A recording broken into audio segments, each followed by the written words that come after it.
تاریخ کی 7 گناہ گار ترین عورتیں۔ دنیا میں 7 ایسی عورتیں گزری ہیں کہ جن کو اللہ پاک نے قرآن میں گناہ گار بتایا۔ قرآن کے مطابق سب سے گناہ گار عورتوں میں پہلے نمبر پر حضرت لوط علیہ السلام کی بیوی ہے، جس نے حضرت لوط علیہ السلام کے ساتھ۔ دوسرے نمبر پر اللہ کے آخری پیغمبر نبی کریم صلی اللہ علیہ وسلم کی۔ بسم اللہ الرحمن الرحیم۔ کیا آپ نے کبھی سوچا ہے کہ تاریخ میں کچھ ایسی خواتین بھی گزری ہیں جن کے نام آج بھی طاقت، غرور، فریب، حق سے انکار یا غلط فیصلوں کی علامت کے طور پر یاد کیے جاتے ہیں؟ کیا ہر وہ شخص جو کسی عظیم ہستی کے قریب ہو لازماً کامیاب بھی ہوتا ہے؟ کیا رشتہ، دولت، حسن، اقتدار یا شہرت انسان کو انجام بد سے بچا سکتے ہیں؟ آج ہم تاریخ اور مذہبی روایات میں مذکور چند ایسی شخصیات کا ذکر کریں گے جن کی زندگیاں اپنے اندر بہت سے سبق سموئے ہوئے ہیں۔ ان میں بعض کا ذکر قرآن کریم میں آیا ہے، بعض کا بائبل اور تاریخی کتابوں میں، اور ہر شخصیت کا تعارف اسی دائرے میں کیا جائے گا جہاں تک معتبر معلومات دستیاب ہیں۔ ہمارا مقصد کسی کی کردار کشی نہیں بلکہ تاریخ سے سبق حاصل کرنا ہے، کیونکہ تاریخ صرف گزرے ہوئے لوگوں کی کہانی نہیں بلکہ آنے والوں کے لیے آئینہ بھی ہوتی ہے۔ اس سفر کا آغاز ہم 2 ایسی خواتین سے کرتے ہیں جن کا ذکر خود اللہ تعالیٰ نے قرآن مجید میں فرمایا۔ پہلی شخصیت حضرت نوح علیہ السلام کی اہلیہ ہے۔ حیرت کی بات یہ ہے کہ قرآن کریم نے ان کا نام بیان نہیں کیا، اس لیے ان کے بارے میں مشہور نام مستند اسلامی مصادر سے ثابت نہیں۔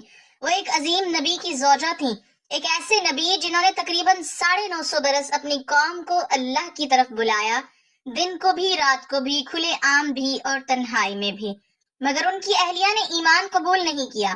قرآن نے انہیں اس حقیقت کی مثال بنایا کہ کسی نیک انسان سے خاندانی تعلق خود بخود نجات کی ضمانت نہیں بنتا۔ حضرت نوح علیہ السلام کی قوم پر جب طوفان کا عذاب آیا تو اللہ تعالیٰ نے اپنے نبی اور ایمان والوں کو نجات دی، لیکن ان کی اہلیہ ایمان والوں میں شامل نہ تھیں، اس لیے وہ بھی ہلاک ہونے والوں میں شامل ہوئیں۔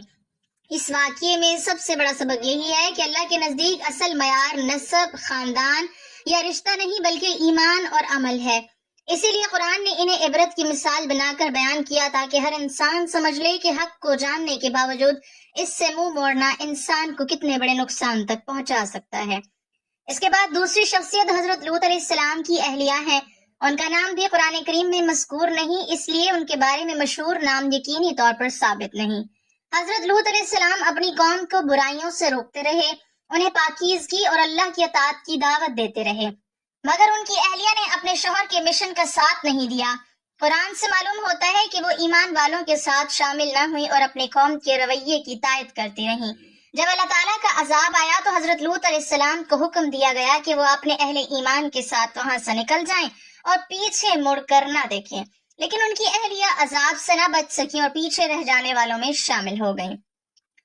قرآن نے اس واقعے کو بھی اس لیے محفوظ رکھا تاکہ قیامت تک آنے والے لوگ سمجھ سکیں کہ انسان کی نجات اس کے اپنے ایمان اور عمل سے وابستہ ہے، نہ کہ صرف کسی بزرگ یا نبی سے تعلق پر۔ ان دونوں واقعات میں ایک مشترک پیغام یہ ہے کہ اللہ تعالیٰ انصاف فرماتا ہے، ہر شخص اپنے عمل کا خود ذمہ دار ہے اور کسی کا رشتہ، مقام یا خاندان اس کے اعمال کی جگہ نہیں لے سکتا۔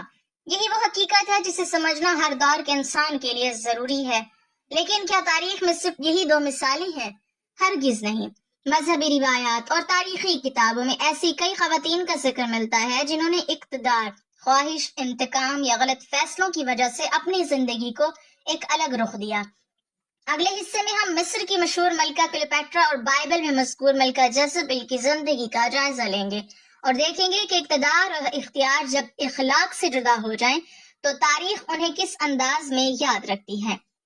تاریخ کا ایک عجیب اصول ہے کہ بعض اوقات انسان اپنے اقتدار کو ہمیشہ کے لیے محفوظ سمجھ بیٹھتا ہے، لیکن وقت ثابت کر دیتا ہے کہ نہ تخت باقی رہتے ہیں، نہ تاج، نہ محلات اور نہ ہی وہ شان و شوکت جس پر انسان ناز کرتا ہے۔ اب ہم ایک ایسی ملکہ کا ذکر کرتے ہیں جس کا نام 2000 سال گزرنے کے باوجود آج بھی دنیا بھر میں مشہور ہے، اور وہ ہے مصر کی آخری بطلیموسی ملکہ کلیوپیٹرا۔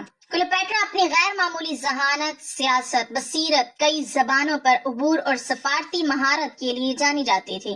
انہوں نے ایک ایسے دور میں حکومت کی جب رومی سلطنت مسلسل طاقتور ہو رہی تھی اور مصر کی آزادی خطرے میں تھی۔ اپنی سلطنت کو بچانے کے لیے انہوں نے روم کے طاقتور رہنماؤں جولیس سیریز اور بعد میں مارک اینٹونی کے ساتھ سیاسی اتحاد قائم کیے۔ تاریخ میں ان کی شخصیت کے بارے میں مختلف آراء پائی جاتی ہیں۔ بعض مورخین انہیں ایک ذہین اور قابل حکمران قرار دیتے ہیں، جبکہ بعض ان کے سیاسی فیصلوں کو ان کے زوال کا سبب قرار دیتے ہیں۔ آخرکار روم کے ساتھ فیصلہ کن جنگ میں شکست کے بعد ان کی حکومت ختم ہو گئی اور تاریخی روایات کے مطابق انہوں نے اپنی جان لے لی۔ ان کی موت کے ساتھ مصر کی آزاد بطلیموسی حکومت کا بھی خاتمہ ہو گیا اور پھر مصر رومی سلطنت کا حصہ بن گیا۔ کلیوپیٹرا کی زندگی ہمیں یہ سبق دیتی ہے کہ اقتدار خواہ کتنا ہی عظیم کیوں نہ ہو، وہ ہمیشہ باقی نہیں رہتا اور دنیا کی ہر طاقت ایک دن ختم ہو جاتی ہے۔ اب ہم ایک اور ایسی خاتون کی طرف بڑھتے ہیں جس کا ذکر بائبل میں نہایت شدت کے ساتھ کیا گیا ہے، اور وہ ہے ملکہ جیزبل۔ جیزبل قدیم اسرائیل کے بادشاہ اخی اب کی ملکہ تھی۔ بائبل کے مطابق وہ اپنے ساتھ بت پرستی کے اثرات بھی لائیں اور انہوں نے اپنے شوہر کو بھی اس راہ پر چلنے کی ترغیب دی۔ بائبل میں بھی یہ بیان کیا گیا ہے کہ انہوں نے اللہ کے نبی ایلیا کی مخالفت کی۔ اللہ کے نبیوں کو سخت اذیتیں پہنچی اور اپنے اقتدار کو مضبوط رکھنے کے لیے کئی سخت اقدامات کیے۔ ان سے منسوب ایک مشہور واقعہ نابوت کے باغ کا ہے، جہاں بائبل کے مطابق ایک بے گناہ شخص کو جھوٹے الزام کے ذریعے قتل کروا کر اس کی زمین پر قبضہ کیا گیا۔ اسی واقعے کے بعد ان کے بارے میں سخت تنبیہات بیان کی گئیں۔ بعد میں جب اقتدار کا توازن بدلا تو جیزبل کا انجام بھی نہایت عبرتناک انداز میں بیان کیا گیا۔ بائبل کے مطابق انہیں محل کی کھڑکی سے نیچے پھینک دیا گیا اور ان کی موت ایک ایسے انجام پر ہوئی جسے بعد کی مذہبی روایات نے ظلم اور غرور کے انجام کی علامت کے طور پر بیان کیا۔ یہ بات یاد رکھنی چاہیے کہ جیزبل کے بارے میں یہ تفصیلات بائبل اور اس سے متعلق تاریخی روایات میں ملتی ہیں، اسلامی مصادر میں ان کا ذکر موجود نہیں۔ ان دونوں خواتین کی زندگیاں ایک دوسرے سے مختلف ضرور تھیں، مگر ایک بات مشترک تھی کہ اقتدار انسان کو یہ گمان دلا دیتا ہے کہ وہ ہر فیصلہ اپنی مرضی سے کر سکتا ہے، لیکن وقت آخرکار ہر حکمران کا حساب لے لیتا ہے۔ تاریخ بار بار یہی بتاتی ہے کہ انسان کا نام صرف اس کی طاقت سے نہیں بلکہ اس کے کردار، انصاف اور فیصلوں سے زندہ رہتا ہے۔ لیکن ابھی ہماری داستان ختم نہیں ہوئی، کیونکہ اگلے حصے میں ہم دلائلہ اور ہیروڈیاس کا ذکر کریں گے، دو ایسی شخصیات جن کے نام بھی تاریخ اور بائبلی روایات میں ہمیشہ کے لیے محفوظ ہو گئے۔ اب سوال یہ پیدا ہوتا ہے کہ کیا ہمیشہ تلوار ہی سلطنتیں گراتی ہیں؟ کیا ہر جنگ میدان جنگ میں لڑی جاتی ہے؟ تاریخ کا جواب ہے نہیں۔ بعض اوقات ایک فیصلہ، ایک راز، ایک خواہش یا ایک انتقام بھی ایسی تباہی لا دیتا ہے جسے صدیوں تک یاد رکھا جاتا ہے۔ اب ہم ایک ایسی خاتون کا ذکر کرتے ہیں جس کا نام بائبل میں حضرت شمشون سے منسلک ملتا ہے، اور وہ ہیں دلائلہ۔ بائبل کے مطابق حضرت شمشون غیر معمولی جسمانی طاقت رکھتے تھے اور ان کی قوت کا راز ان کے نظر کے عہد سے وابستہ تھا۔ دلائلہ نے بار بار ان سے ان کی طاقت کا راز معلوم کرنے کی کوشش کی۔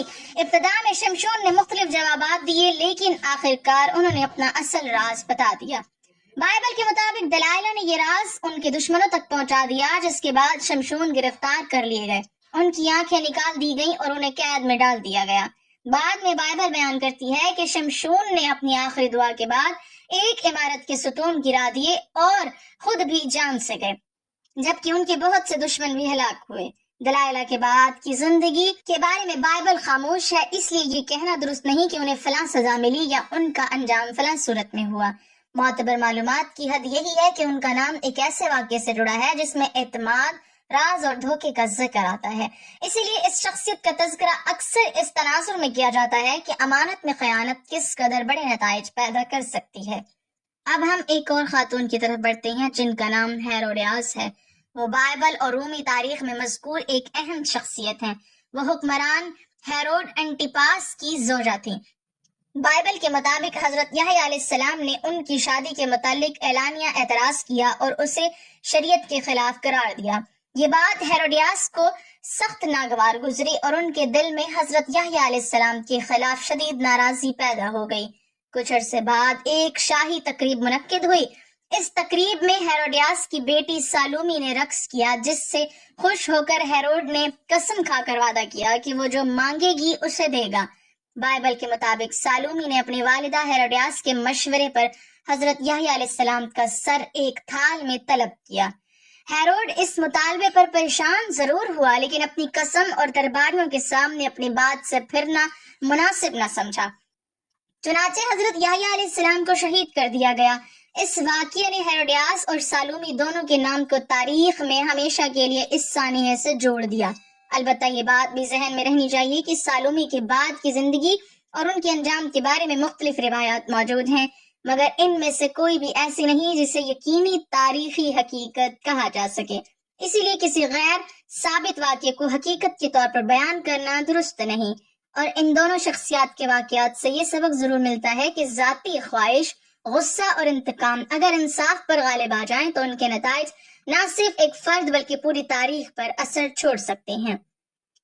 اب اس سلسلے کا آخری حصہ باقی ہے، جہاں ہم ام جمیل ابو لہب کی زوجہ کا ذکر کریں گے، جن کا نام قرآن کریم میں ان کے برے کردار کی وجہ سے ہمیشہ کے لیے محفوظ کر دیا گیا، اور پھر ان تمام شخصیات کی زندگیوں سے حاصل ہونے والے مشترکہ اسباب پر گفتگو کریں گے۔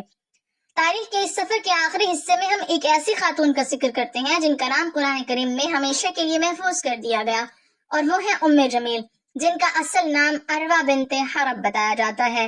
وہ مکہ کے مشہور سردار ابو لہب کی بیوی تھی۔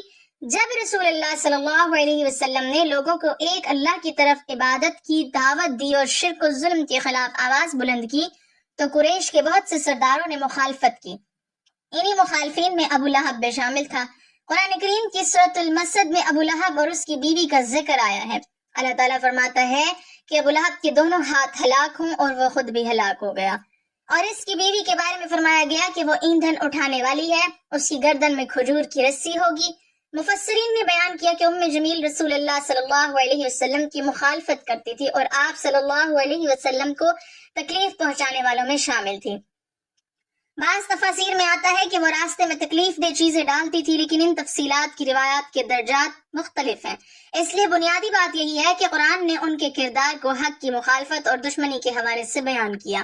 ان کا ذکر قرآن میں اس لیے نہیں آیا کہ صرف ایک خاندان یا ایک دور کی کہانی بیان کی جائے، بلکہ اس لیے کہ قیامت تک آنے والے انسانوں کو یہ سبق ملے کہ حق کے مقابلے میں ضد، تکبر، دشمنی اور انسان کو کس انجام تک پہنچا سکتی ہے۔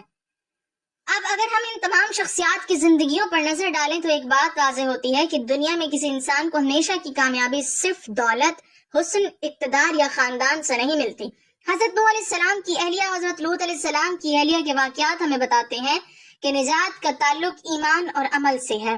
ان کا نام قرآن نے بیان نہیں کیا، لیکن ان کا واقعہ قیامت تک کے لیے ایک نصیحت بنا دیا گیا۔ کلیوپیٹرا کی زندگی ہمیں بتاتی ہے کہ بڑی سے بڑی سلطنت بھی ہمیشہ قائم نہیں رہتی اور اقتدار کا غرور انسان کو کمزور کر سکتا ہے۔ جیزبل کا واقعہ یہ سبق دیتا ہے کہ اگر اختیار ظلم اور غلط راستے کے لیے استعمال ہو تو تاریخ انسان کو اچھے نام سے یاد نہیں کرتی۔ دلائلہ کا واقعہ اعتماد اور راز کی اہمیت کو ظاہر کرتا ہے کہ کسی کا اعتماد توڑنا کس قدر بڑے اثرات پیدا کر سکتا ہے۔ ہیروڈیاس اور سالومی سے منسوب واقعہ ہمیں بتاتا ہے کہ غصہ، ضد اور انتقام کے فیصلے کس طرح ایک بڑے ثانیے کا سبب بن سکتے ہیں، اور ام جمیل کا ذکر قرآن کے ذریعے یہ پیغام دیتا ہے کہ اللہ کے راستے کی مخالفت اور حق سے دشمنی انسان کو نقصان پہنچا سکتی ہے۔ لیکن ان واقعات کو بیان کرنے کا مقصد صرف دوسروں پر انگلی اٹھانا نہیں بلکہ اپنے دل کا جائزہ لینا ہے، کیونکہ تاریخ کے آئینے میں صرف گزرے ہوئے لوگوں کے چہرے نہیں ہوتے بلکہ ہمارا اپنا کردار بھی نظر آتا ہے۔ انسان کو سوچنا چاہیے کہ کہیں اس کے اندر بھی تکبر، ضد، حسد، غصہ یا حق سے دوری تو پیدا نہیں ہو رہی۔ کامیاب وہی ہے جو اپنی غلطیوں کو پہچان لے، حق کو قبول کرے اور اپنے اعمال کو بہتر بنانے کی کوشش کرے۔ یہ دنیا عارضی ہے، یہاں کے محل، تخت اور طاقت سب ختم ہو جاتے ہیں، لیکن انسان کے اعمال باقی رہ جاتے ہیں۔ اسی لیے عقل مند انسان وہ ہے جو دوسروں کے انجام سے سبق حاصل کرے اور اپنی آخرت کو سنوارنے کی کوشش کرے۔ اللہ تعالیٰ ہمیں حق کو پہچاننے، اس پر قائم رہنے اور ایسے اعمال سے بچنے کی توفیق عطا فرمائے جو دنیا اور آخرت دونوں میں نقصان کا سبب بنے، آمین۔ ناظرین، کمنٹ باکس میں اللہ تعالیٰ کے 99 ناموں میں سے ایک نام ضرور ٹائپ کریں۔